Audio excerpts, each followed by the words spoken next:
We have to go to the gym today at 4:30 a.m. because I work 6 a.m. to 2 p.m. and my gym is only open from 4:30 to 2 p.m. I get off at 2. So I'm not gonna be able to work out today unless I go super duper duper duper early, which I want to do. I'm not missing my fucking lift because, you know what I'm saying, it's Christmas Eve. So I need to get my lift in because I'm not gonna be able to lift on Christmas. There's no way in hell I am not gonna lift for 2 days. So got to adapt, right? Got to get enough sleep? Probably not, but I'm still going to the gym. It's gonna be pretty quick. It's gonna be, as you guys know, it's my compound leg movement day. So probably gonna do 2 exercises and call it a day. And then maybe if I have enough time, do a little bit of cardio and then dip. That's all we have time for. I have about an hour in the gym. So, but we are gonna make the best out of that hour and the best out of the time that we have. So let's eat a snack / breakfast before we go because I'm not really that hungry, but I do need something in my stomach before I go work out anyway. So we have a weird breakfast this morning. We have a banana and apple for healthy carbs to help fuel our workout. Got some leftover chicken because we need some protein, of course. We got some protein waffles and brownie flavors, so extra protein. This has 12 grams of protein in there. Then we also have some Greek yogurt, also for 50 grams of protein. So decent amount of protein, decent amount of carbs. Of course, a water to stay hydrated because we have to drink water for about 6-7 hours. And also energy drink to wake us the fuck up because I am definitely tired right now. I'm not gonna lie. I'm pretty exhausted, pretty tired.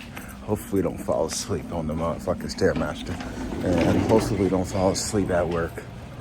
All right, guys, I'm gonna do some barbell back squat and then going to pair it with some Smith machine RDLs. Now I have to be quick, so it's going to be like really quick sets. So I'm going to do more so reps. I'm not going to focus on like the heavier weight. So that's why I'm starting lower with squat. So between 10 to 12 reps for each. I'm going to do 3 sets because I got to get out of here. Got to go work, but like I told you guys before, it's better to get some stuff in rather than not getting anything in at all. So this is our compound movements for the day, and then hopefully we have enough time to do at least like 15 minutes of cardio. So let's get it done. This might end up being the quickest leg day I've ever had in my entire life. I'm not gonna lie. I would have done like just hamstring curls, quad extensions. I could have got done with that in probably like 15 minutes if I really wanted to just kill my hamstrings and kill my fucking quads real quick and just get done.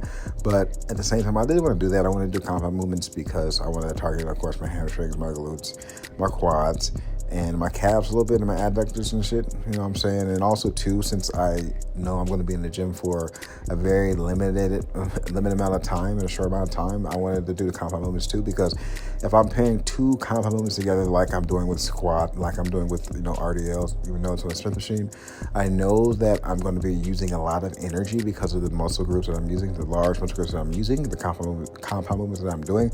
I know that it's going to, tire me out, work me out. I'm going to, burn a decent amount of calories, especially supersetting these and taking like a minute break in between. Like I know that that's going to work the shit out of me and beat the shit out of me in regards to my, my cardiovascular and also, my muscle fatigue. So, I'm getting some of that cardio like aspect within this workout too, because I'm breathing heavy, I'm sweating a lot, and, I'm have to use my cardiovascular system too to get through this workout because it's hard to recover from squats, it's hard to recover from RDLs and breathe effectively and all stuff like that. So it was the main like priority and focus for me today with these lifts. That's why I picked these lifts.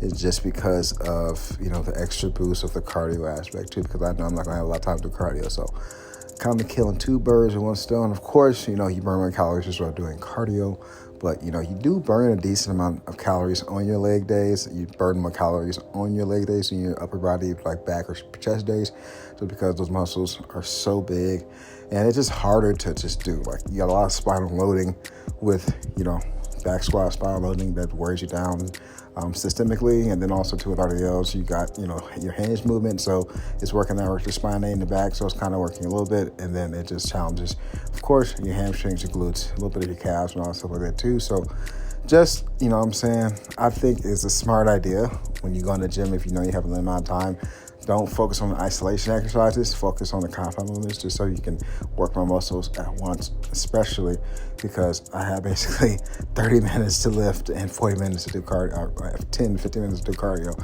So that is the main reason why I did what I did. And of course, as you guys know, with this new split, I do have quad focus days and I have a hamstring focus day too, and within the rest of the week to kind of take care of my quads isolated and take care of my hamstring isolated too, just so I get some extra, volume at the end of the week too. So that's another reason why I wasn't really too worried about my leg day today, is because compound movements, boom, knocks out everything, and then I know I'm gonna isolate the rest of my my lower body later on. But everything's still the same, of course.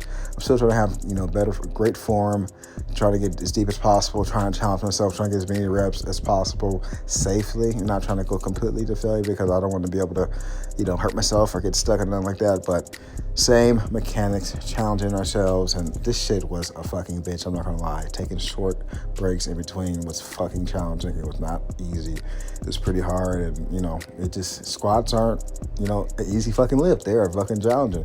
It's the reason why they're the king of all fucking leg exercises, because they're just a fucking it just takes so much energy out of you. And then doing these RDLs, and I'm doing these light, these are light, but even doing these with the combination of the squats just, let you guys know, nuked the fuck out of me. And if I could do anything differently, if I had more time, I would have done some free bar RDLs or some double RDLs, just to give me a little bit more of range of motion and better stretch of my hamstrings. But in the pinch, you got to do what you got to do. And, a lot of times it's about intensity and training hard. And that's what we did today. You guys are going to see how fucking sweaty and fucking cooked I am at the end of this workout pretty soon. So let's see how I'm feeling right now. Not going to lie, that was pretty quick. That was 25 minutes. But since I kept the rest periods really, really short, 45 seconds to a minute, which with legs you usually want a minute and a half, 2 minutes for rest periods. I kept it 45 seconds to a minute. And as you guys can see, I can barely breathe, but as you guys can see, kept the weight lighter so I don't have to, so I don't hurt myself, so I get more reps. And me keeping it lighter, me going at a faster pace, and me supersetting 2 compound movements, I was able to destroy my quads, destroy my hamstrings, get some good glute action, and my lower back is a little bit sore just from the hinge movements and from the RDLs, and also because the spinal loading and back squat. But man, for a 20-minute workout, 2 compound movements, pretty fucking good. As you guys can see, I'm fucking drenched.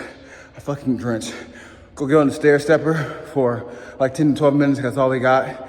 We got here. But today's workout was short, still effective, still efficient, still challenging, and it proves that sometimes, guys, if you don't have a lot of time in the gym, you still can challenge yourself, you still can work hard, you still can do what you can do within 30 minutes. You just gotta really, be focused and fucking just work hard, guys. A lot of people make excuses about not having enough time in the gym, but really you only need 30 to 45 minutes in the gym to be healthy. So about 3 times a week. So at the very least, do that. And also, like I tell you guys, you're trying to save time, compound movements are the way to go when trying to save time in the gym. Compound movements hit multiple muscle groups. Squat, hit my quads, hit my glutes, hit my hamstrings, hit my calves. RDLs, hit my glutes and my hamstrings. So, in 10 minutes, we're done. After the gym, this is gonna be our snack: some tuna and crackers, decent amount of protein and carbs, and then also some more Greek yogurt. You guys know I love Greek yogurt. Easy way to get protein, tasty and low in calories, only 90 calories per cup. And for lunch, we had 2 cuties, some Greek yogurt, and some peas, macaroni, and chicken. Next meal is some leftover chili with some cheddar cheese and some fat-free, flavorless Greek yogurt. Dinner is some beef tacos, 93.7 lean. Then we got some mozzarella cheese, some Greek yogurt, fat-free, and some taco sauce in there. And of course, these tortilla shells are the high-fiber tortilla shells. So